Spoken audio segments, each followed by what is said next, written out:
Hello प्यारे दोस्तों, आज हम एक बहुत ही इंटरेस्टिंग लव स्टोरी लेकर आ गए हैं जिसका नाम है तेरे इश्क में पागल। तो चलिए आज की कहानी को शुरू करते हैं। दिल्ली होटल हयात कॉरिडोर में एक लड़की शादी के जोड़े में घूंघट ओढ़े भागे जा रही थी। कॉरिडोर पूरा खाली था। उसके पीछे 2-3 हटे कटे आदमी भी उसे पकड़ने के लिए भाग रहे थे। लड़की अपना लहंगा संभाले बार बार पीछे मुड़कर देख रही थी, जिस वजह से वो कई बार गिरते गिरते भी बची। पर इस वक्त उसे किसी भी तरह यहाँ से भागना था, उसे उन आदमियों से बचना था। उसे सामने लिफ्ट नजर आई और वो जल्दी से उनमें घुस गई। लड़की घबराई और नम आंखों से दरवाजे की दूसरी तरफ खड़े आदमियों को देख रही थी जो उसकी तरफ ही भागे आ रहे थे। इससे पहले कि वो आदमी उसे पकड़ पाते, लिफ्ट का दौर एक टोन की आवाज़ के साथ बंद हो गया। लड़की ने लिफ्ट सीधा टॉप फ्लोर पर जाकर रोकी, क्योंकि लड़की ने बिना सोचे समझे टॉप फ्लोर का बटन प्रेस कर दिया था। लिफ्ट का गेट खुला और वो डरी सहमी नज़रों से पूरी कॉरिडोर को देख रही थी। यहाँ काफ़ी शांति थी। उसका एक मन हुआ कि वो वापस नीचे चली जाए, लेकिन इससे ये भी डर था कि कहीं वो लोग उसे वापस पकड़ ना ले। वो सहमी नज़रों से अपने आसपास देखती हुई लिफ्ट के बाहर आई और आगे बढ़ने लगी। अभी वो कुछ दूर चली ही थी कि तभी उसे उन आदमियों की आवाज़ आई जो सीढ़ियों से ऊपर आ गए थे। उनमें से एक आदमी बोला, यहीं आई है वो, जल्दी से उसे ढूंढो वरना बॉस हमें छोड़ेंगे नहीं। वो लड़की के दिल की धड़कन एक बार फिर बढ़ गई। उसने सोचा कि वो वापस लिफ्ट में घुस जाए, लेकिन उन आदमियों की आवाज़ से लग रहा था कि वो काफ़ी पास आ गए हैं और वो खुद लिफ्ट से काफ़ी दूर आ चुकी थी। अब वो एक एक रूम का डोर चेक करके देख रही थी कि कहीं कोई रूम खुला मिल जाए तो वो वहाँ छिप जाए। हाँ, ये रास्ता भी सेफ नहीं था, क्योंकि इसमें वो किसी बड़ी मुसीबत में फंस सकती थी। लेकिन इस वक्त उसका दिमाग काम नहीं कर रहा था। उसे तो बस किसी तरह उन आदमियों से बचना था। तभी एक रूम का डोर खुल गया और वो जल्दी से उस रूम में घुस गई। उसने जल्दी से रूम का डोर अंदर से लॉक किया और डोर से ही टेक लगाकर नीचे बैठ गई। वो अभी नीचे बैठे हुए अपनी सांसों को नॉर्मल करने की कोशिश कर रही थी, क्योंकि भागते भागते उसकी सांसें फूलने लगी थी। जब वो थोड़ी शांत हुई तो उसने पूरे रूम की ओर देखा, जो मध्यम रोशनी में भी काफ़ी खूबसूरत लग रहा था। पर उसे तो सिर्फ ये जानना था कि रूम में कोई है तो नहीं। जब उसे रूम में कोई नज़र नहीं आया तो उसने एक चैन की सांस ली। उसने कुछ देर के लिए अपनी आंखें बंद कर ली। तभी उसे किसी के रूम में होने का एहसास हुआ। उसने अपनी नज़रें उठाकर सामने देखा तो जैसे वो जम सी गई। उसके सामने एक अच्छी पर्सनालिटी का आदमी अपनी लाल आंखों से उसे घूर रहा था। उसके चेहरे से लग रहा था कि उसे इस वक्त बहुत गुस्सा आ रहा है। वो लड़की धीरे धीरे अपनी जगह से खड़ी हुई और सहमी हुई नज़रों से उसे देखने लगी। वो अपनी लड़खड़ाती आवाज़ में बोली, देखिए वो मेरे मेरे पीछे गुंडे पड़ गए थे, तो मैं छिपने के लिए। अभी वो अपनी बात पूरी करती तभी उसे बाहर से उन आदमियों की आवाज़ आने लगी, देखो यहीं कहीं होंगी, ढूंढो उसे। वो लड़की डर कर पीछे पलट गई और पीछे की तरफ बढ़ने लगी। कुछ पल के लिए वो भूल ही गई कि इस रूम में वो अकेली नहीं है। पीछे जाते जाते वो एकदम से उस लड़के के सीने से टकरा गई। जैसे ही उसे इस बात का एहसास हुआ वो तुरंत पलट गई और डरी हुई नज़रों से उसे देखने लगी। लेकिन उस लड़की को जैसे ही लड़की का टच महसूस हुआ, उसकी बॉडी रिएक्ट करने लगी। उसने अपने हाथों की मुट्ठियाँ कसकर बांध ली, जैसे वो खुद को कंट्रोल करने की कोशिश कर रहा हो। दरअसल वो अभी वॉशरूम से ही बाहर आया था और वो काफ़ी देर से खुद को शांत करने के लिए शावर के नीचे खड़ा हुआ था। जब उसे थोड़ा बेटर फील हुआ तो वो वॉशरूम में बाहर आ गया। लेकिन इस वक्त उसने सिर्फ एक ब्लैक ट्राउजर पहना हुआ था। उसके ऊपर की बॉडी बिल्कुल कुछ नहीं था, जिसमें उसकी मजबूत बॉडी काफ़ी अट्रैक्टिव नज़र आ रही थी। कहना गलत नहीं होगा कि वो इंसान एक स्ट्रॉन्ग पर्सनालिटी का मालिक था। अगर इस वक्त उसके सामने कोई और लड़की होती तो वो खुशी खुशी खुद को उसे सौंप देती, लेकिन यहाँ ये लड़की तो उसे देख डर से कांप रही थी। उसने जैसे ही उस लड़के से दूर जाने की कोशिश की, उस लड़के ने उसकी बाह पकड़कर उसे अपने बिल्कुल करीब कर लिया और गुस्से से अपने दांत पीसते हुए कहा, कौन हो तुम और यहाँ क्या कर रही हो, बोलो। कहते हुए उसकी नज़र आधे घूंघट से नजर आ रहे उसके मुलायम लाल सुर्ख होठों पर ठहर गई, जो डर से कांप रहे थे। उसे देख उसके अंदर की डिजायर बढ़ने लगी। वो धीरे धीरे अपना कंट्रोल खुद पर से खोने लगी। वहीं उस लड़की की तो डर से हालत खराब होने लगी। डर की वजह से उसकी तो आवाज ही नहीं निकल रही थी। वो अपने हाथों से उसे खुद से दूर धकेलने की कोशिश करने लगी। लड़की का ऐसा रेसिस्ट करना उस लड़की को और गुस्सा दिला रहा था। उसने झटके से उसके दुपट्टे को खींचकर फेंक दिया। दुपट्टा हटने से उस लड़की का मासूम चेहरा उसके सामने था। कुछ पल के लिए तो वो उसकी खूबसूरत आंखों में खो सा गया, जो सहमी हुई और नम थी। उस लड़की के मुंह से मुश्किल से निकला, मुझे छोड़ दीजिए, मुझे यहाँ से जाने दीजिए प्लीज़। जाने की बात सुनकर उस लड़के ने उस लड़की के बालों को पीछे से पकड़ा और उसके चेहरे के करीब आकर कहा, I want your body right now, that's why you can not leave from here.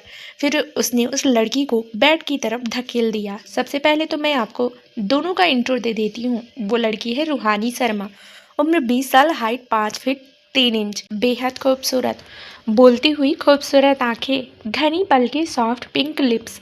लड़के का नाम है रेहान राठौर। राठौर एम्पायर का मालिक, जो काफ़ी रूड, एरोगेंट, शार्प माइंडेड इंसान है। उम्र 27 year, height 6 feet 3 inch, fit body, egoist person, दुश्मनों की कमी नहीं, लेकिन इससे उलझने की किसी की हिम्मत नहीं।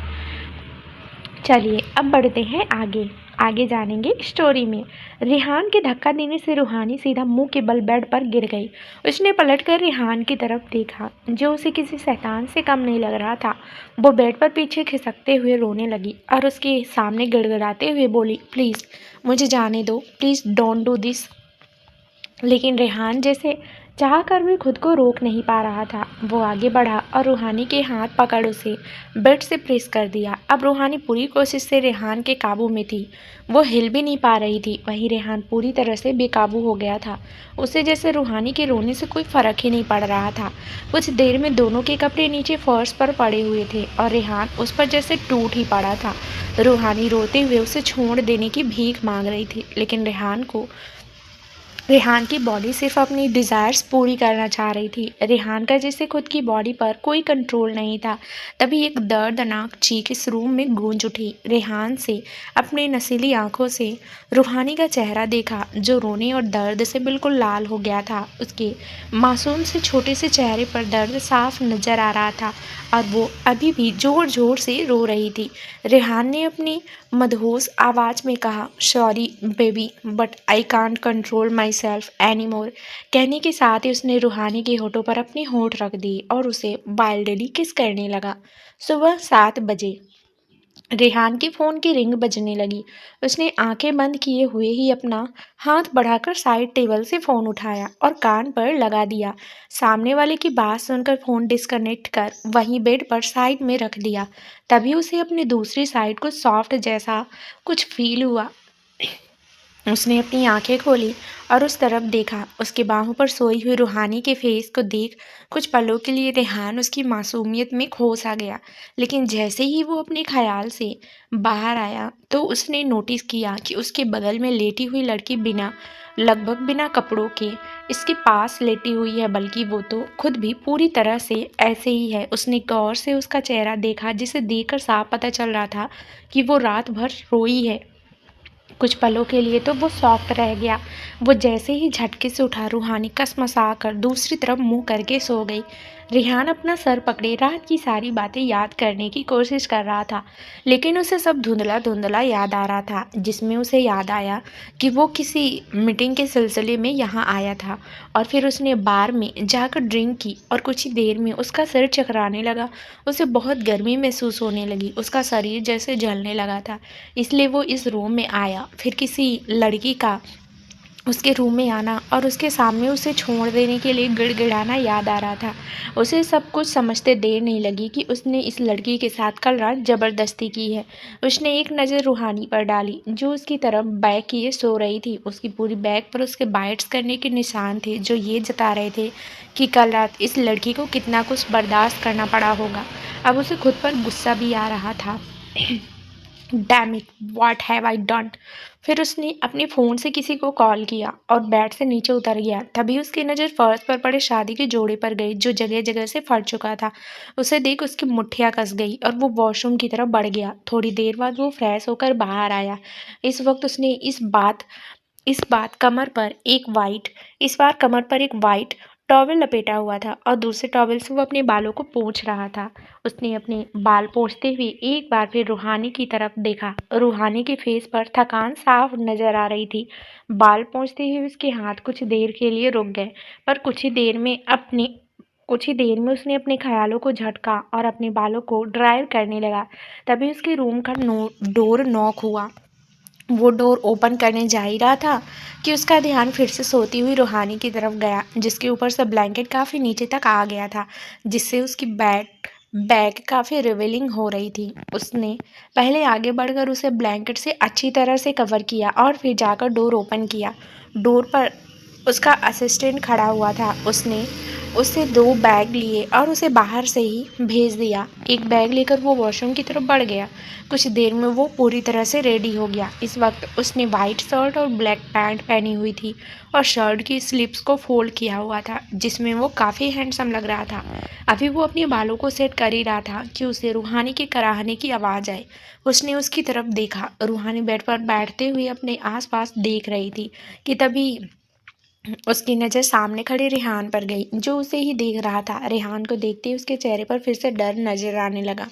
उसने कसकर ब्लैंकेट को पकड़ लिया और खुद को अच्छे से कवर कर लिया। रेहान आगे बढ़ते हुए बोला, don't be afraid, I would not do anything. Rehan के पास आने से रूहानी डरकर बेड से नीचे उतर गई और वो जैसे ही भागने लगी तभी लड़खड़ाकर नीचे गिर गई। उसे अपने पेट के निचले हिस्से में बहुत पेन हो रहा था, इसलिए वो अपना पेट पकड़कर रोने लगी। रेहान उसे प्यार से हैंडल करना चाहता था, जो उसके स्वभाव के बिल्कुल उलट था, लेकिन रूहानी उसकी किसी बात को सुनना ही नहीं चाहती थी। उसने जैसे ही उसे उठाने के लिए अपना हाथ आगे बढ़ाया, रूहानी पीछे खिसकते हुए बोली, मुझे छूना मत, तुम शैतान कहीं के, दूर रहो मुझसे। अब रेहान को गुस्सा आने लगा। वो आगे बढ़ा और उसने रूहानी को ब्लैंकेट सहित अपनी गोद में उठा लिया और उसे वॉशरूम में ले गया। उसने उसे बाथ टब में बिठा दिया और फिर बाहर चला गया। बाथ टब में ऑटोमेटिक गर्म पानी भरने लगा, जिससे रूहानी को पेन में काफ़ी आराम मिल रहा था। कुछ देर बाद रेहान वापस अंदर आया और एक बैग वहीं रखते हुए बोला, इसमें तुम्हारे लिए कपड़े हैं, चेंज करके बाहर आओ। फिर वो रूहानी को बिना देखे बाहर चला गया। रेहान गुस्से से इधर उधर टहल रहा था। कुछ तो उसे खुद पर गुस्सा आ रहा था, पर ज़्यादातर गुस्सा उसे इस इंसान पर आ रहा था जिसने कल रात उसे ड्रग्स दिए थे। तभी उसकी नज़र बेड शीट पर गई, जो ये बताने के लिए काफ़ी थी कि उसकी वजह से ही इस लड़की ने अपनी वर्जिनिटी गंवाई है। उसने खुद को शांत करने के लिए एक सिगरेट सुलगा ली और सोफे पर बैठे हुए उसके कस लेने लगा। इस वक्त उसके दिमाग में काफ़ी कुछ चल रहा था। कुछ देर बाद वॉशरूम का डोर ओपन हुआ और रूहानी बाहर आई। उसने रेहान को सोफे पर बैठे हुए देखा। उसे रेहान को देख बहुत गुस्सा भी आ रहा था और मन ही मन घबराहट भी हो रही थी। रेहान की पर्सनालिटी देखकर ही रूहानी को अंदाज़ा हो रहा था कि ये कोई मामूली इंसान नहीं है। रूहानी ने अपनी कुर्ती को कसकर पकड़ लिया और काफ़ी देर तक वो वहीं खड़ी रेहान को देख कुछ सोचती रही। तभी उसके कानों में रेहान की भारी और रूड आवाज़ आई, अगर तुम्हारा मुझे देखना हो गया हो तो आकर मेरे सामने बैठो, मुझे तुमसे कुछ बात करनी है। रेहान की आवाज़ सुनकर रूहानी अपने ख्यालों से बाहर आई और धीरे धीरे चलकर रेहान के सामने बैठ गई। उसने अपना सिर झुकाया हुआ था, लेकिन फिर भी उसके मन में काफ़ी कुछ चल रहा था।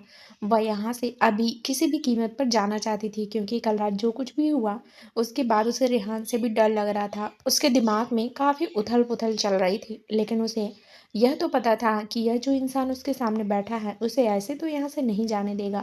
अब वह अपना सिर झुकाए रेहान के कुछ बोलने का इंतजार कर रही थी।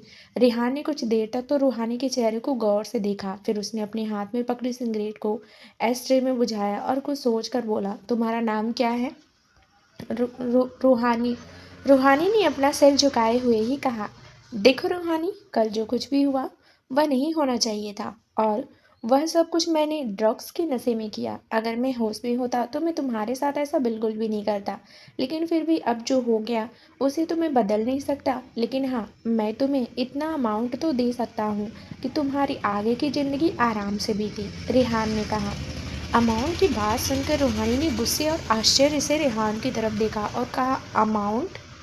आप कल की रात बिताने का मुझे अमाउंट देना चाहते हैं, या फिर कल रात की कीमत देना चाहते हैं? देखिए मिस्टर, आप जो कोई भी नाम हो आपका, आपने जो मेरे साथ किया है उसे आप पैसों से नहीं तोल सकते, क्योंकि मेरे लिए मेरी इज्जत अनमोल थी। रूहानी की बात सुनकर रेहान ने इरिटेट होते हुए कहा, मैं कोई तुम्हारी रात की कीमत नहीं चुका रहा हूँ। मैं सिर्फ तुम्हारी मदद करना चाहता हूँ ताकि आगे की ज़िंदगी तुम अच्छे से बिताओ।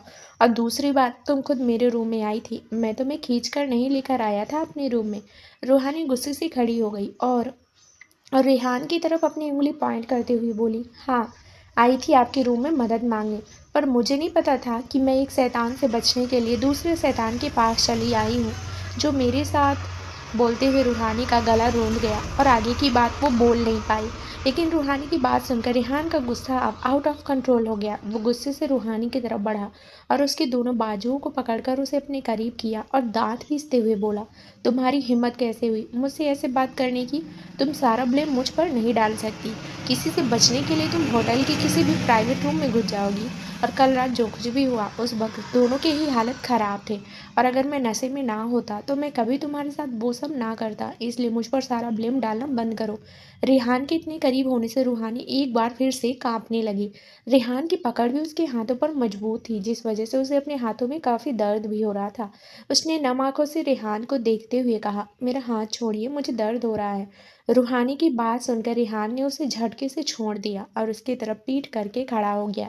रूहानी ने खुद को संभाला और कहा, अगर आपकी बात खत्म हो गई हो तो मुझे अब जाना चाहिए। कहकर रूहानी गेट की तरफ बढ़ी, तभी एक बार फिर रेहान की रूड वॉइस उसके कानों में आई, रुको।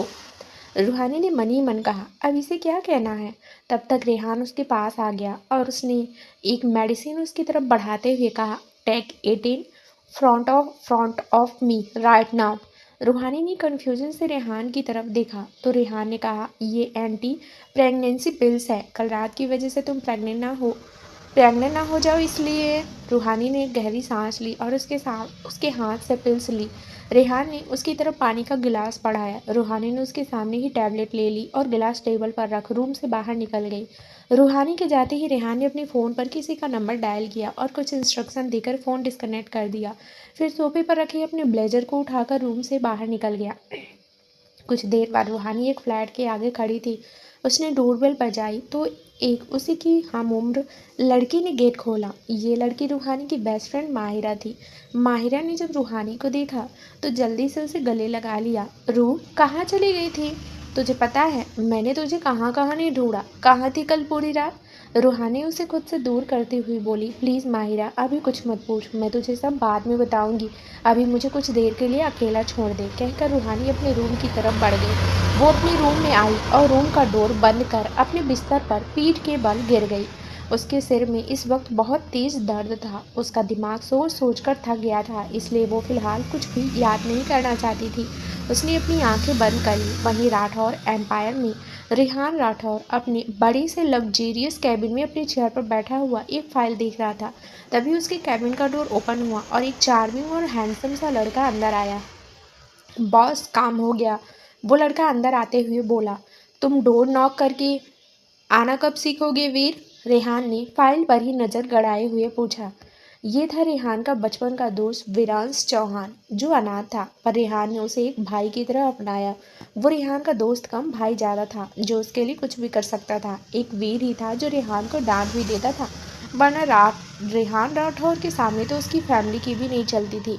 वीर ने सोफे पर पसरते हुए कहा, कभी नहीं। रेहान ने अपने हाथ में पकड़ी फाइल को सामने टेबल पर रखा और अपनी चेयर से उठकर उसके पास आकर बैठ गया। वीर ने उसकी तरफ फाइल बढ़ाते हुए कहा, ये रही उस लड़की की सारी इन्फॉर्मेशन और ये रही कल रात की सीसीटीवी फुटेज। कहकर उसने अपने फ़ोन में एक वीडियो प्ले कर उसे रेहान के आगे बढ़ा दिया। रेहान गौर से उस वीडियो को देखने लगा, जिसमें एक लड़की शादी का जोड़ा पहने हुए कुछ गुंडों से बचने के लिए उसके रूम में घुस गई थी। रेहान समझ गया था कि वो रूहानी थी, क्योंकि उसने फर्श पर गिरा हुआ लहंगा देखा था। फिर उसने मन ही मन कहा, मतलब वो लड़की सच बोल रही थी, वो वाकई मदद के लिए मेरे रूम में आई थी। क्योंकि रेहान को लगा था कि जिसने उसे ड्रग्स दिए हैं उसी ने उस लड़की को उसके रूम में भेजा था। फिर रेहान ने फाइल उठाकर पढ़ना शुरू किया, जिसमें रूहानी की सारी इन्फॉर्मेशन थी। नाम रूहानी शर्मा, उम्र 21 साल, इसी साल अपना ग्रेजुएशन कंप्लीट किया है। उसका इस दुनिया में कोई नहीं है सिवाय उसकी दोस्त के। वो एक कैफ़े में जॉब करती है। इसी तरह उसकी बाकी की इन्फॉर्मेशन भी इसमें दी हुई थी। रेहा ने फाइल रीड करके उसे टेबल पर रखा और एक सिगरेट जलाकर उसके कस लेते हुए कुछ सोचने लगा। तभी वीर ने कहा, चल अब तो शुरू हो जा और बता कि कल रात ऐसा क्या हुआ कि रेहान राठौर को एक ऑर्डिनरी लड़की की इन्फॉर्मेशन निकलवानी पड़ी और फुटेज। अब जल्दी सारी बात बता क्या हुआ था। कुछ देर सोचने के बाद उसने सारी बात वीर को बता दी, जिसे सुन वीर तो जैसे सदमे में चला गया। इतना बड़ा कांड कर दिया तूने? और तो और तूने उस लड़की को कल रात के बदले पैसे भी ऑफर किए। यार तुझे कैसे समझाऊं, हर बात पैसे से हैंडल नहीं की जाती। वीर ने थोड़ा गुस्से से कहा। मैंने उसे हेल्प ऑफर की और उसने मना कर दिया, बस बात खत्म। अब वो अपने रास्ते और मैं अपने रास्ते। रेहान ने लापरवाही से कहा, जैसे ये उसके लिए कोई छोटी बात हो। रेहान की बात सुनकर वीर ने अपना सिर पकड़ लिया। फिर उसने उसे समझाते हुए कहा, पहले तो तूने उससे उसकी इज्जत छीन ली और पैसे ऑफर करके तूने दोबारा उसकी सेल्फ रिस्पेक्ट की धज्जियां उड़ा दी। रेहान ने चढ़ते हुए कहा, तो क्या उससे शादी कर लेता? तुम जानते हो ना मैं ऐसा नहीं कर सकता, क्योंकि मैं हाँ, क्योंकि तो कामिनी से प्यार करता है और उसके सिवा किसी और से शादी नहीं करेगा। भले ही वो तुझे कई बार डंप करके चली गई हो, लेकिन तू फिर भी उसका ही वेट करेगा। वीर चिढ़कर बोला। वीर की बात सुनकर रेहान ने उसे घूर कर देखा तो वीर ने बात बदलने के इरादे से कहा, अच्छा ठीक है, नहीं बोलता कुछ तेरी उस कामनी के बारे में। अब मेरी बात ध्यान से सुन और समझ। तुझे अगर उसकी हेल्प ही करनी थी तो उसे वो दे जिसकी उसे ज़रूरत है, सबसे ज़्यादा है जिसकी उसकी सबसे ज़्यादा ज़रूरत है।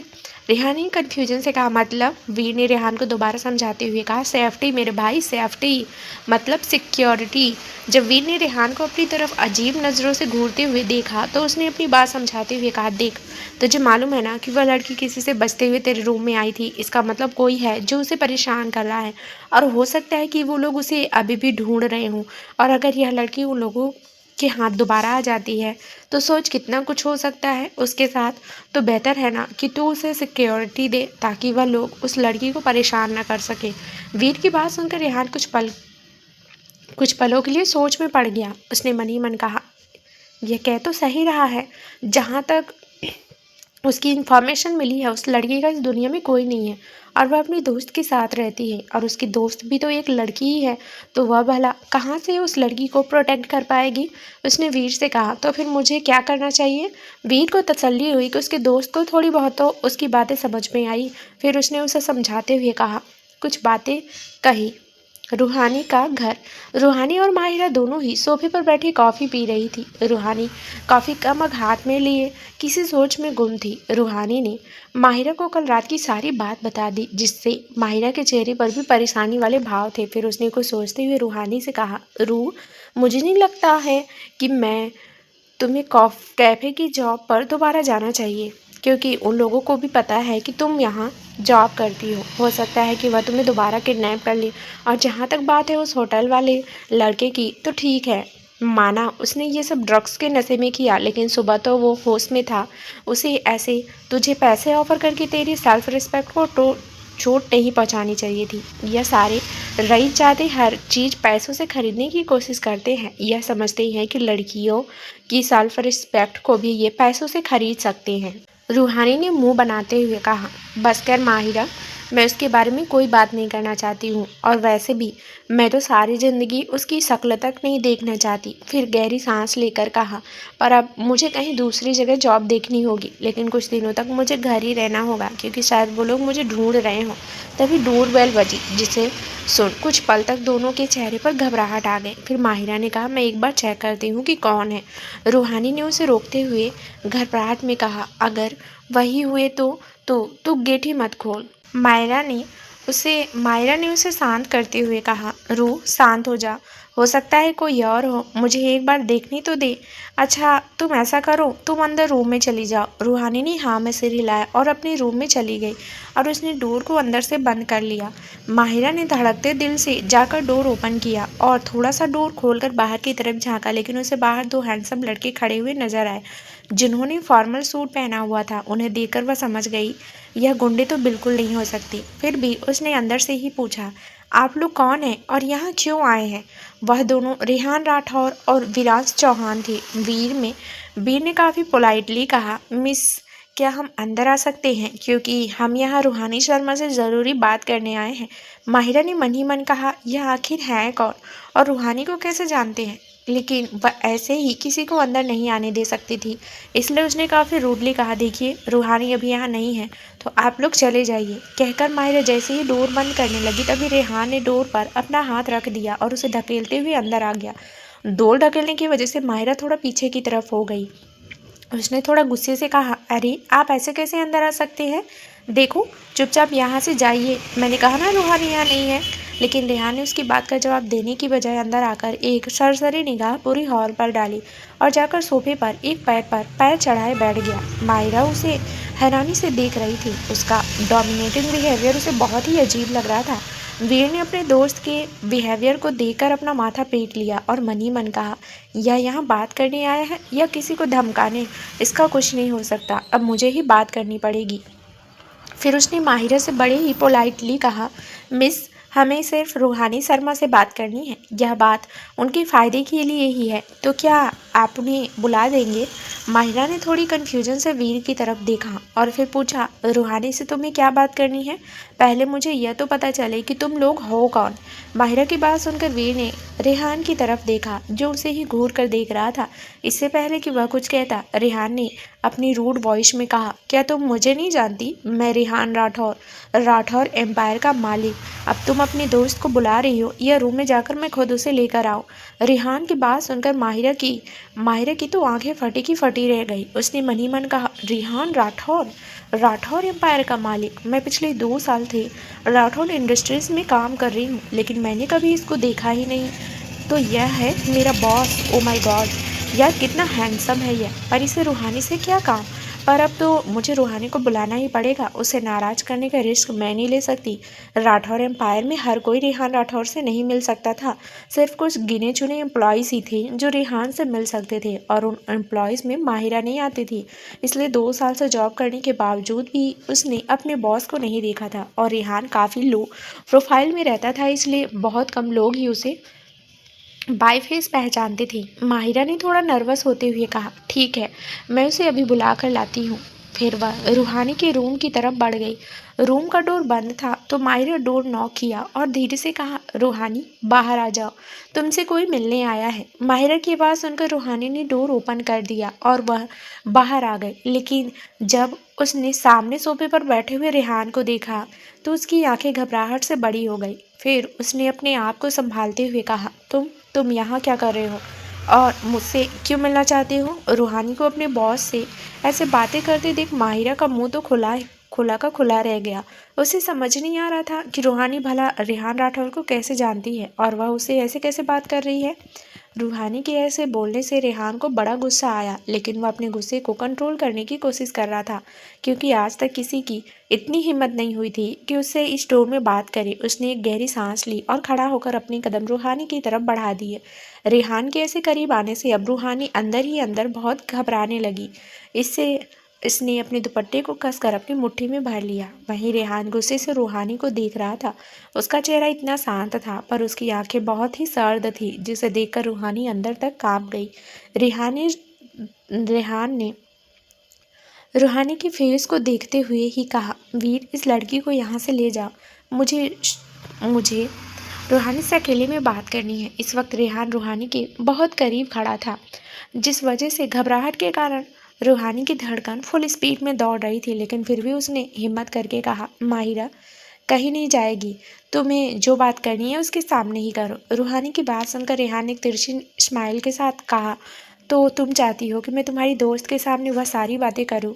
रूहानी ने कहा, पहली बात तो मैं तुमसे उस टॉपिक पर कोई बात ही नहीं करना चाहती, और दूसरी बात वह मेरी बेस्ट फ्रेंड है और मैं उससे अपनी ज़िंदगी का कोई भी राज नहीं छुपाती। तो तुम्हें जो बात करनी है उसके सामने करो। ओके ठीक है, अब जो बात करनी है इसके सामने ही होगी। कहते हुए रेहान वापस सोफे पर आकर बैठ गया और वीर को बोलने का इशारा किया।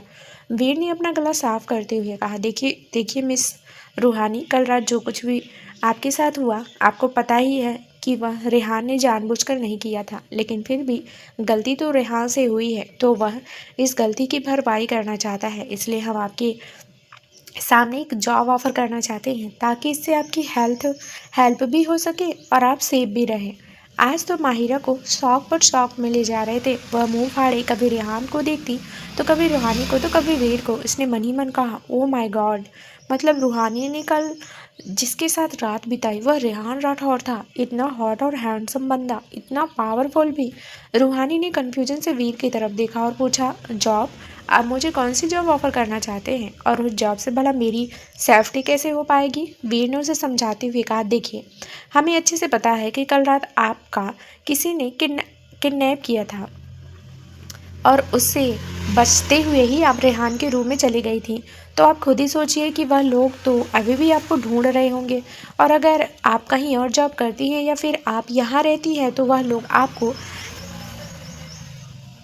कभी ना कभी तो ढूंढ ही लेंगे। तो हम आपको रेहान राठौर के दादा दादी के केयरटेकर की जॉब ऑफ़र करना चाहते हैं, जिस वजह से आपको उनके मेंशन में ही रहना होगा। और रेहान का मेंशन हाई सिक्योरिटी में रहता है, जहां पर आप सेफ ही रहेंगे और आपकी जॉब भी चलती रहेगी। रूहानी को कहीं ना कहीं वीर की बात सही भी लग रही थी, लेकिन रेहान के ही घर में रहना, वह सोच कर उसे घबराहट हो रही थी, क्योंकि एक ऐसे इंसान के साथ उसके घर में रहना जिससे उसका सब कुछ छीन लिया, वो दोबारा उस पर भरोसा क्यों करेगी? रेहान ने रूहानी के चेहरे पर आए भाव को पहचान लिया था। वो समझ गया था कि अभी इस लड़की के दिमाग में क्या चल रहा है। रेहान खड़ा हुआ और अपनी पॉकेट में हाथ डालकर रूहानी की तरफ देखकर बोला, मिस रूहानी, हमारे बीच जो कुछ भी हुआ वह सिर्फ एक गलती थी, उसमें कोई इमोशन नहीं थे। दूसरी बात, मैं तुम में इंटरेस्टेड बिल्कुल भी नहीं हूँ, क्योंकि मैं किसी और से प्यार करता हूँ। बस मैंने जो गलती की है मैं तो उसकी भरपाई करना चाहता हूँ। बाकी मैं तुम्हें 24 घंटे का वक्त दे रहा हूँ, अच्छे से सोच लीजिए। अगर तुम्हें लगे कि तुम ये जॉब करना चाहती हो तो मुझे इस नंबर पर कांटेक्ट कर लेना, मैं अपना ड्राइवर तुम्हें लेने के लिए भेज दूंगा। कहकर उसने अपना कार टेबल पर रखा और वहाँ से बाहर चला गया। वीर ने जाने से पहले रूहानी से कहा, देखिए मिस, यह ऑफ़र आपके लिए बहुत अच्छा है और उन लोगों से बचने का काफ़ी अच्छा रास्ता भी है, तो प्लीज़ इसे मना मत कीजिएगा। कहकर वह भी बाहर चला गया। माहिरा तो अभी भी शॉक में ही खड़ी थी। उसे तो लग रहा था जैसे वो कोई सपना देख रही है। रूहानी ने एक नज़र माहिरा की तरफ देखा और जाकर मेन डोर बंद कर दिया। फिर वह आकर धम्म से सोफे पर बैठ गई। उसका दिमाग काम ही नहीं कर रहा था कि वह करे तो क्या करे। उसने माहिरा को आवाज़ दी, माहिरा इधर मेरे पास आकर बैठो। पर माहिरा ने उसकी कोई बात नहीं सुनी ही नहीं। वह तो अभी भी सदमे में ही खड़ी थी। रूहानी ने इस बार थोड़ा तेज आवाज़ में कहा, माहिरा मेरे पास आकर बैठो, मुझे तुमसे बात करनी है। तभी माहिरा का ध्यान टूटा और उसने रूहानी की तरफ देखा, फिर जल्दी से आकर उसके पास बैठ गई और एक्साइटेड होते हुए बोली, तुमने क्या सच में रेहान राठौर के साथ में वन नाइट स्टैंड किया था? यार ये बंदा कितना हॉट है। रूहानी ने थोड़ा गुस्से से माहिरा को घूरा और फिर कहा, इसमें खुश होने वाली क्या बात है? मेरी बदकिस्मती थी जो मैं इस इंसान से टकराई, लेकिन मुझे कुछ समझ नहीं आ रहा कि मुझे उसकी जॉब एक्सेप्ट करनी चाहिए या नहीं। तो माहिरा ने उसे समझाते हुए कहा, देखो रूहानी, तुम उस कैफ़े में तो जॉब कर नहीं सकती, और उन्होंने सही कहा था कि तुम इस घर में भी सेफ़ नहीं हो। जब वह कैफ़े में तुम्हें ढूंढ सकते हैं तो उनके लिए तुम्हारे घर का एड्रेस ढूंढना कौन सी बड़ी बात है। लेकिन अगर तुम राठौर मेंशन चली जाती हो तो तुम वहाँ सेफ़ भी रहोगी और तुम्हारी जॉब भी चलती रहेगी। फिर इस वक्त तुम्हारी सेफ्टी सबसे ज़्यादा ज़रूरी है। अगर कोई बंदा तुम्हें उस इंसान से बचा सकता है तो वह रेहान राठौर ही है, क्योंकि तुम नहीं जानती रेहान राठौर कितना पावरफुल इंसान है। उससे उलझना हर किसी के बस की बात नहीं है। रूहानी ने थोड़े बुझे मन से कहा, पर यार मैं उस इंसान पर भी ट्रस्ट नहीं कर सकती, और उसने दोबारा से मेरे साथ ऐसा वैसा कुछ करने की कोशिश की तो माहिरा ने उसे समझाते हुए कहा, देख, उसने खुद कहा ना कि वह सिर्फ एक गलती थी। अब गलती से ही उसने ऐसा किया, और वैसे भी उसने कहा ना कि वो किसी और से प्यार करता है, वह तुझ में इंटरेस्टेड नहीं है, तो तू निश्चिंत रहे। हाँ, अगर वो ऐसा वैसा कुछ करने की कोशिश करे तो उसका घर छोड़ देना। माहिरा की बात सुनकर रूहानी गहरी सोच में चली गई। रात का वक्त वीर और रेहान अपने मेंशन के बार में बैठे हुए ड्रिंक कर रहे थे। वीर अपनी ड्रिंक का सिप लेते हुए बोला, वैसे मानना पड़ेगा कुछ तो बात है रूहानी शर्मा में। जहाँ मेरा दोस्त जिसने आज तक उस कामिनी को एक किस तक नहीं किया, रूहानी शर्मा के साथ सारी हदें पार कर गया। Not bad. वीर की बात सुनकर रेहान ने अपनी नशीली आंखों से उसे घूरते हुए कहा, स्टॉप द नॉनसेंस वीर, और उस रात के बारे में दादा दादी जी को पता नहीं चलना चाहिए, समझे? ओके, चुप हो रहा हूँ, मैं कुछ नहीं कहता। वैसे रेहान, तुम्हारी दादा दादी तो कामनी को बिल्कुल पसंद नहीं करते, फिर तुम उन्हें अपनी शादी के लिए राजी कैसे करोगे? वीर ने पूछा।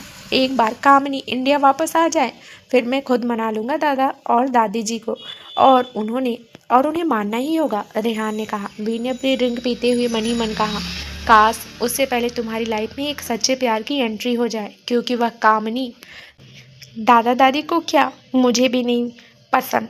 वो ऊपर से कुछ और है और अंदर से कुछ और। पता नहीं सभी को उसकी असली रूप नज़र आता है, लेकिन तुम्हारी आंखों पर उसने पता नहीं कौन सी पट्टी बांधी हुई है कि तुम्हें उसका असली चेहरा नज़र ही नहीं आता। लेकिन फिर कुछ सोचकर वीर के चेहरे पर एक हल्की सी मुस्कान आ गई। उसके दिमाग में इस वक्त कुछ न कुछ तो चल रहा था।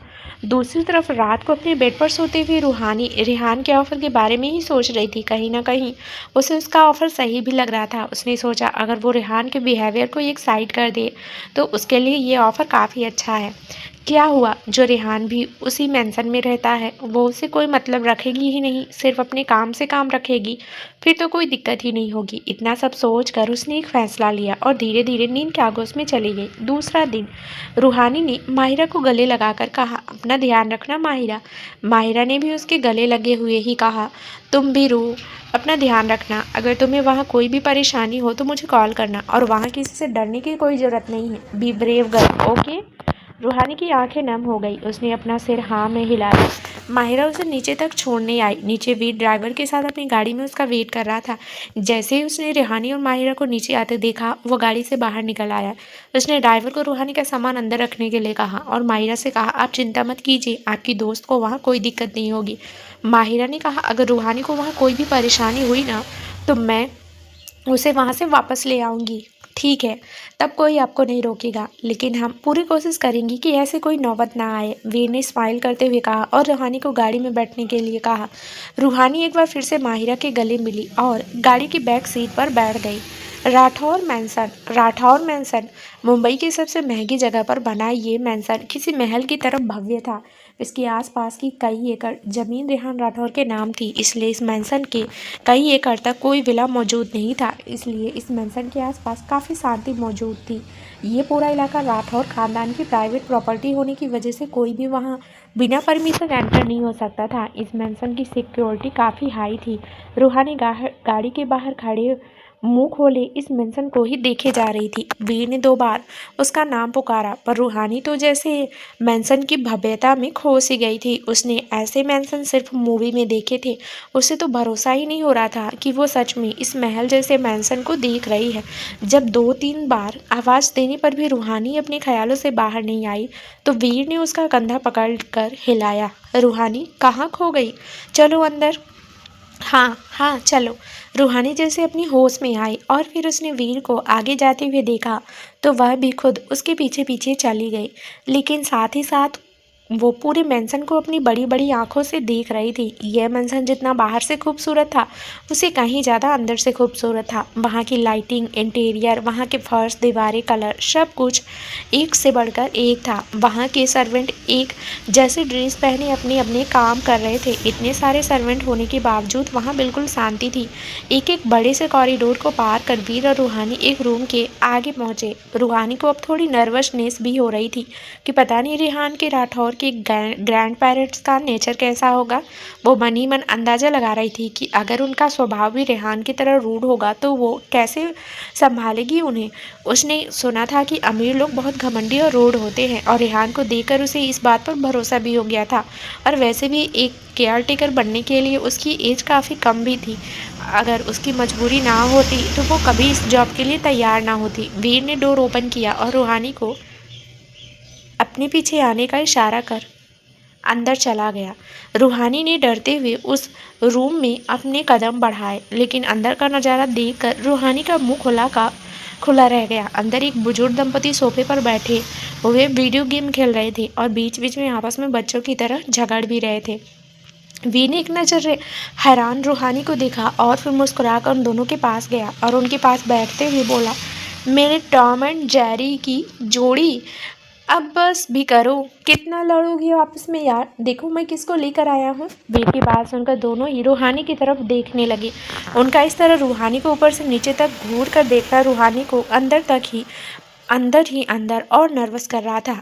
रूहानी सिर झुकाए नर्वसनेस में अपनी हथेलियों को रगड़ रही थी। रूहानी को देखकर दादी के चेहरे पर एक मिस्टीरियस स्माइल आ गई, लेकिन जल्दी उन्होंने उसे छुपा भी लिया। फिर दादी ने थोड़ी रूड वॉइस में कहा, इधर आओ हमारे पास।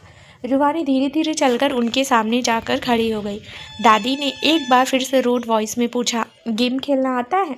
रूहानी ने पहले तो आश्चर्य से दादी की तरफ देखा। उसे ऐसा लगा कि शायद उसने कुछ गलत सुन लिया है।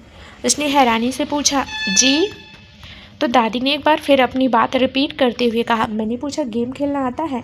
तो रूहानी ने कहा, थोड़ा बहुत आता है। कौन कौन से गेम जानती हो? दादी ने एक बार फिर पूछा। कैरम, लूडो, सांप सीढ़ी और भी थोड़े बहुत गेम आते हैं, रूहानी ने कहा। रूहानी की बात सुनकर दादी के फेस पर स्माइल आ गई और वो खुश होते हुए बोली, फिर तो तुम हमारी केयर टेकर बनने के लायक हो। बस अब मैंने कह दिया कि तुम फाइनली हमारी केयर टेकर बनोगी। तभी दादाजी ने कहा, यह क्या बात होती है? मैंने तो इसका इंटरव्यू लिया ही नहीं, इसका फैसला अकेले तुम कैसे कर सकती हो? वीर तो यहाँ बैठा अपने फ़ोन को चलाने में बिजी था, जैसे वो अच्छे से जानता था कि दोनों एक ही बात पर एग्री करने वाले हैं। बस थोड़े टेंट्रम्स दिखाने के बाद दादी ने दादाजी को घूर कर देखा और कहा, बड़ा शौक आ रहा है तुम्हें इंटरव्यू लेने का। जब मैंने ले लिया तो क्या वह काफ़ी नहीं है तुम्हारे लिए? बस मैंने कह दिया ना हमारी केयर टेकर यही बनेगी तो सिर्फ यही बनेगी। चलो वीर, मुझे तुमसे अकेले में बात करनी है, कहकर दादी वहाँ से उठकर चली गई। वीर भी उनके पीछे पीछे जाने लगा। फिर रूहानी के पास रुककर धीरे से कहा, डरने की जरूरत नहीं है, यह लोग मेरे खड़ूस दोस्त की तरह बिल्कुल भी नहीं है। यह बहुत ही स्वीट है, धीरे धीरे तो तुम्हें पता चल ही जाएगा। ओके सो रिलैक्स, कहकर वीर स्माइल करते हुए वहाँ से चला गया। दादाजी ने अपना चश्मा ठीक करते हुए पहले रूहानी को देखा और फिर अपनी भारी आवाज़ में कहा, हाँ तो लड़की, तुम्हारा नाम क्या है? रूहानी ने डरते डरते कहा, रूहानी शर्मा। रूहानी शर्मा। तो तुम्हें मेरे पोते ने हमारी केयर टेकर चुना है, ठीक है। खाना बनाना जानती हो? दादाजी ने पूछा। दादाजी का सवाल सुनकर रूहानी थोड़ा कंफ्यूज हो गई। उसने मन ही मन कहा, यहाँ इतनी सारी सर्वेंट हैं तो सही, मैं यहाँ कुक की जॉब करने के लिए थोड़ी आई हूँ, फिर ये मुझसे ये सवाल क्यों पूछ रहे हैं? रूहानी अभी मन ही मन सोच रही थी कि एक बार फिर दादाजी की आवाज़ उसके कानों में आई। तुमने जवाब नहीं दिया रूहानी? इस बार दादाजी ने थोड़ी नाराज़गी से पूछा तो रूहानी ने जल्दी से कहा, हाँ थोड़ा बहुत आता है मुझे। रूहानी का जवाब सुनकर दादाजी के चेहरे पर जैसे संतोष के भाव उभर आए। फिर उन्होंने एक बार फिर पूछा, तुम्हें बादाम का हलवा बनाना आता है? तो रूहानी ने अपना सिर हिलाते हुए कहा, हाँ मुझे आता है। रूहानी का जवाब सुनकर दादाजी की तो जैसे मन की मुरादें पूरी हो गई हो। फिर उन्होंने रूहानी को अपने पास बुलाया और अपने पास बैठने के लिए कहा। रूहानी जाकर उनके पास बैठ गई तो दादाजी ने कहा, तो सुनो, तुम अभी इसी वक्त जाओ किचन में, मेरे लिए बादाम का हलवा बनाकर लेकर आओ और रोज़ बादाम का हलवा खिलाने की जिम्मेदारी तुम्हारी। लेकिन ध्यान रहे, यह बात घर में किसी को पता नहीं लगनी चाहिए, और उस खूसट बुढ़िया को तो बिल्कुल भी नहीं। दादाजी ऐसे बोल रहे थे जैसे वो रूहानी को किसी सीक्रेट मिशन पर भेज रहे हों।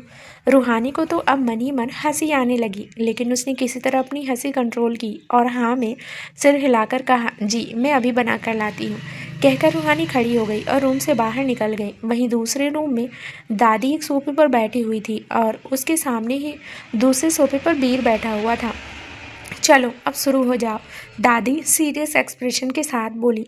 वीर को दादी के एक्सप्रेशन देखकर हंसी आ रही थी, क्योंकि दादी अब भी अपनी फेस एक्सप्रेशन सीरियस बनाने की कोशिश करती थी, तो वो बहुत ही क्यूट लगती थी। फिर वीर ने अपनी हंसी कंट्रोल करते हुए दादी को सारी बात बता दी, मतलब रेहान और रूहानी की साथ रात बिताने वाली बात से लेकर उसे यहाँ लाने तक की बात। दरअसल वीर दादी के लिए रेहान की जासूसी भी करता था और रेहान की ज़िंदगी से जुड़ी हर बात दादी को बताता था। दादी एक तिरछी स्माइल के साथ कहा, ये अच्छा किया वीर, रूहानी को इस घर में ले आए। जिंदगी के 65 वर्ष मैंने ऐसे ही पूरे नहीं किए। ये आंखें सामने वाले का चेहरा देखकर उसकी फितरत पहचान लेती है। इस लड़की को पहली नज़र में देखते ही मैंने भी ठान लिया कि यही मेरे घर की बहू बनेगी। वीर ने ही जानबूझकर रेहान के दिमाग में केयर टेकर वाली बात डाली थी, क्योंकि वो जानता था, रूहानी को देखकर ही समझ गया था कि यही लड़की उसके दोस्त की लाइफ पार्टनर बनने के लायक है। क्योंकि अगर कोई और लड़की होती तो रेहान के अच्छे खासे अमाउंट को यूँ ठुकरा नहीं देती। इसका मतलब साफ था कि रूहानी उन लालची लड़कियों की तरफ बिल्कुल नहीं है जो सिर्फ रेहान के पैसे और पावर के पीछे पड़ी रहती है, खासकर कामनी, जिसे ना रेहान के दादा दादी पसंद करते हैं और ना ही वीर। रूहानी रूम से बाहर आई और वहाँ की किचन का रास्ता ढूंढने लगी। वो बिला इतना बड़ा था कि उसे समझ नहीं आ रहा था कि वहाँ कहाँ जाना है। उसे तो ये भी याद नहीं था कि वो किस रास्ते यहाँ आई थी। वो खड़ी सोच ही रही थी कि एक मैड ने आकर उससे पूछा, मैम आपको कुछ चाहिए क्या? उस मैड ने रूहानी को वीर के साथ आते हुए देखा था, इसलिए उसे लगा कि रूहानी राठौर फैमिली की कोई खास मेहमान है, क्योंकि राठौर फैमिली के किसी भी मेंबर के रूम हर कोई ऐसे नहीं जा सकता था। रूहानी ने झिझकते हुए पूछा, क्या आप बता सकती हैं कि किचन किस तरफ है? मैड ने थोड़ा कन्फ्यूजन से रूहानी को देखा तो रूहानी ने कहा, वो मुझे सर के लिए कुछ को करना है, उनका ऑर्डर है। मैड ने मन ही मन सोचा, क्या बड़े साहब ने अपने लिए पर्सनल कुक हायर कर लिया है? खैर मुझे क्या। फिर वो रूहानी से बोली, आप मेरे पीछे आइए। वो मैड उसे किचन में ले गई। रूहानी हैरानी से पूरे किचन को देख रही थी। किचन काफ़ी बड़ा था, जहाँ 4 सेफ खाने की तैयारी कर रहे थे और कुछ सर्वेंट्स किसी और काम में लगे हुए थे। मैड ने वहाँ सेफ से कुछ बात की और फिर रूहानी के पास आकर स्माइल करते हुए बोली, मैंने इन्हें सब समझा दिया है, आपको जो भी हेल्प चाहिए आप इनसे ले सकते हैं। कहकर वो वहाँ से चली गई। रूहानी उन सेफ को देखकर थोड़ी नर्वस हो रही थी, लेकिन फिर उसने एक गहरी सांस लेकर खुद को रिलैक्स किया और अपने काम में लग गई। कुछ देर में ही उसने बादाम का हलवा तैयार किया और उसे एक बाउल में डालकर ऊपर से बादाम से गार्निश करके एक ट्रे में रखकर दादाजी को देने चल दी। बादाम हलवे की खुशबू से उसका खुद का मन उसे खाने के लिए मचलने लगा, पर उसने अपनी इच्छा को थोड़ा कंट्रोल किया और आगे बढ़ गई। उसका पूरा ध्यान हलवे के बाउल पर था। तभी वो किसी से टकराते टकराते बची। उसे खुद के गिरने से ज़्यादा अपने हलवे के गिरने की ज़्यादा चिंता थी। उसने थोड़ा गुस्से से सामने देखा तो सामने देखकर उसका सारा गुस्सा एकदम से फुर्र हो गया और उसके दिल में अब घबराहट होने लगी। सामने रेहान एक्सप्रेशन लेस फेस के साथ उसे ही देख रहा था। रेहान ने अपनी कोल्ड वॉइस में पूछा, ये किसके लिए ले जा रही हो? रूहानी ने थोड़ा नर्वस होते हुए कहा, वो बड़े साहब के लिए। रेहान ने अपनी आंखें छोटे कर उसे देखा और फिर दोबारा पूछा, उन्होंने कहा ये बनाने के लिए? रूहानी ने अपना सिर हाँ में हिलाते हुए कहा, हाँ, वापस लेकर जाओ और उनका डाइट चार्ट तुम्हें मिल जाएगा और आइंदा से तुम्हें ध्यान रखना है कि वो वही खाएं जो डॉक्टर ने उन्हें खाने के लिए कहा है, क्योंकि मैंने तुम्हें इनकी देखभाल करने के लिए रखा है, तो इस बात का तुम्हें ही ध्यान रखना होगा, रेहान ने कहा और वहाँ से चला गया। रूहानी ने उसे जाते हुए देखा, फिर अपने हाथ में पकड़े हुए हलवे को। उसका मन हुआ कि वो एक बार पूछ ले कि अगर ये हलवा इनके दादा नहीं खा सकते तो क्या वो खा ले। लेकिन तभी उसने अपने मन को समझाया, छोड़ रूहानी, वैसे भी इस खड़ूस से दूर ही रह, पर इस हलवे को तो मैं खा ही सकती हूँ, आखिर इतनी मेहनत करके बनाया है तो ऐसे ही वेस्ट थोड़ी कर सकती हूँ। फिर उसने अपने आसपास देखा तो उसे कोई नज़र नहीं आया, तो वो खुश होकर स्पून से हलवा खाने लगी। तब उसके कान में फिर से रेहान की रूड वॉइस आई, तुम इसे डाइनिंग टेबल पर बैठकर भी खा सकती हो। रूहानी अपने मुंह में हलवा ठूसे और बड़ी बड़ी आंखों से सामने खड़े रेहान को देख रही थी, जो अजीब नज़रों से उसे घूर रहा था। रूहानी ने जल्दी से अपने मुंह में भरा हुआ हलवा गले के नीचे उतारा और सफाई देते हुए बोली, मेरी मेहनत से बनाया हुआ हलवा वेस्ट हो जाता, इसलिए मैं इसे खा रही थी और मुझे भूख भी लग रही थी, तो रूहानी किसी छोटे बच्चे की तरह अपनी सफाई दे रही थी। रेहान उसे बिना कुछ कहे आगे बढ़ गया। रेहान के जाते ही रूहानी ने चैन की सांस ली और वापस हलवे को खाने लगी। रूम में बेचारे दादाजी बेचैनी से टहलते हुए अपने बादाम हलवे का वेट कर रहे थे। रेहान रूम में आया और सोफे पर बैठते हुए बोला, वेट मत कीजिए दादाजी, वो नहीं आएगी, क्योंकि मैंने उसे आपकी ये फरमाइश पूरी करने से मना कर दिया है। दादाजी गुस्से से रेहान को घूरते हुए बोले, अगर मैं थोड़ा सा खा लेता तो तेरा क्या घट जाता? रेहान अपने फ़ोन को देखते हुए बोला, मेरा तो कुछ नहीं घट जाता, लेकिन आपका ज़रूर बढ़ जाता। दादाजी की तरफ देखते हुए, कोलेस्ट्रॉल, इसलिए आइंदा से ऐसी फरमाइश मत कीजिएगा, वरना दादी को सब बता दूंगा। कहकर रेहान सोफे से खड़ा हुआ और अपने कोट की बटन लगाकर तिरछी स्माइल के साथ दादाजी को देखा और रूम से बाहर निकल गया। वीर ने जब रूहानी को डाइनिंग टेबल पर बैठे देखा तो उसके पास आकर एक चेयर पर बैठ गया और उससे पूछा, रूहानी ये क्या खा रही हो? जहाँ तक मुझे पता है रेहान ने स्पेशली सभी सेफ को खास तौर पर मना किया हुआ है कि कोई भी बादाम हलवा ना बनाए, फिर तुम ये कैसे? रूहानी ने अब तक हलवा ख़त्म कर लिया था। फिर उसने अपने हाथ साफ करती हुई उसे सारी बात बता दी, जिसे सुनकर वीर ने हंसते हुए कहा, ये दादाजी बिना बच्चों वाली हरकतें करते हैं। वीर की बात सुनकर रूहानी ने कहा, इसमें बच्चों वाली क्या बात है? अरे इंसान का मन भी कभी बूढ़ा होता है क्या? अरे क्या हो जाता अगर वो खड़ूस उन्हें थोड़ा सा खाने देता तो? लेकिन नहीं, किसी भूत की तरह आकर मेरे सामने प्रकट हो गए और कहा, आइंदा से ध्यान रखना कि वो ऐसा कुछ ना खाएं। रूहानी रेहान की नकल करते हुए कहा, मन तो कर रहा था कि सारा का सारा बाउल इनके सिर के ऊपर खाली कर दूं। बात खत्म कर रूहानी ने वीर की तरफ देखा, जो मुंह खोले रूहानी के पीछे देख रहा था। रूहानी ने कहा, आप ऐसे कैसे मेरे पीछे क्या देख रहे हैं, जैसे मेरे पीछे कोई भूत? कहते हुए रूहानी पीछे मुड़कर देखने लगी, जहाँ रेहान को देख उसकी आधी बात उसके मुंह में ही रह गई। उसके पीछे खड़ा रेहान अपनी जलती निगाहों से उसे घूर रहा था। वीर ने मन ही मन कहा, अब तेरा क्या होगा रूहानी? चल बेटा वीर, निकल यहाँ से, इससे पहले कि ये भूत तेरे सर पर चढ़कर तांडव करने लग जाए। रूहानी ने वीर को जाते हुए देखा तो मन ही मन बोली, मुझे कहाँ अकेली छोड़े जा रहे हो, मुझे भी साथ ले जाओ। लेकिन वो ये बात सिर्फ मन ही मन बोल पाई थी।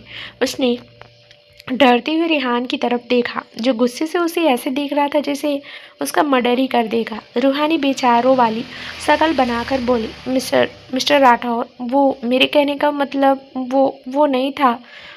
तो क्या मतलब था तुम्हारा? रूहानी Sharma, can you explain in front of मी? कहते हुए रेहान ने उसकी तरफ अपने कदम बढ़ाए। रूहानी ने जैसे ही रेहान को अपनी तरफ गुस्से से बढ़ते हुए देखा तो वो वहाँ से ऐसे भागी जैसे उसके पीछे सच में कोई भूत पड़ा हो। रूहानी को ऐसे भागते हुए देख रेहान ने गुस्से से अपनी मुठ्ठियाँ भींच ली और तेज आवाज में कहा, रूहानी शर्मा, चुपचाप वहीं रुक जाओ, वरना तुम्हारे लिए अच्छा नहीं होगा। रूहानी भागते हुए बोली, मेरा दिमाग खराब है जो मैं रुकूंगी? कहते हुए वो सीढ़ियाँ चढ़ने लगी। घर के बाकी सर्वेंट मुंह खोले उसे देख रहे थे।